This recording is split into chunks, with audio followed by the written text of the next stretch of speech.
यह कथा लगभग 5100 वर्ष पुरानी है। अर्जुन और पाताल के नागराज वासुकी गहरे मित्र थे। एक बार दोनों की मुलाकात हुई तो उन्होंने आपस में न मिलने की शिकायतें की और विचार किया कि कैसे जल्द जल्द मिलना हो। अर्जुन ने प्रस्ताव रखा कि यदि रिश्तेदारी हो जाए तो मिलने का बहाना रहेगा। उस समय अर्जुन की पुत्रवधू उत्तरा और वासुकी की पत्नी नर्मदा गर्भवती थीं। तय हुआ कि यदि विपरीत लिंगी संतानें जन्मी तो उनका विवाह कर रिश्तेदार बन जाएंगे। समय बीता, उत्तरा ने परीक्षित नामक पुत्र को जन्म दिया और नर्मदा ने अत्यंत सुंदर कन्या को, जिसका नाम नवलदेह रखा गया। वासुकी को चिंता हुई क्योंकि नागवंशी खुद को श्रेष्ठ और कुरुवंश को निम्न समझते थे। वह अपनी कन्या का विवाह कुरुवंश में नहीं करना चाहता था, इसलिए उसने नवलदेह को गुप्त रूप से कहीं भेज दिया और यह प्रचारित किया कि कन्या मर गई।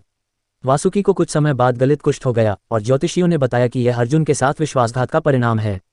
वासुकी का रोग तभी ठीक हो सकता था जब नवलदेह कुरु राज्य के अमृत कूप से जल लाकर उसे स्नान कराए।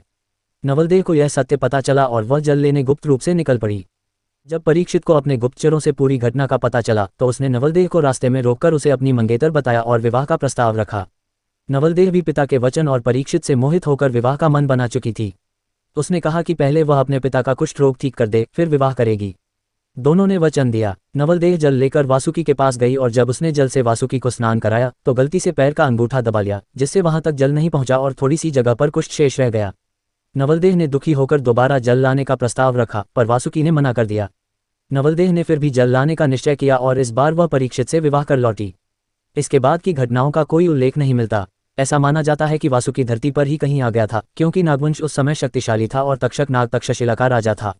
यह घटना कुरु और नागवंश के बीच शत्रुता का कारण बनी, जिसके चलते श्रृंग ऋषि ने परीक्षित को तक्षक के द्वारा मारे जाने का श्राप दिया। इसके बाद परीक्षित की हत्या हुई और उनके पुत्र जन्मेजय ने नागवंश का संहार करने के लिए सर्पयज्ञ किया।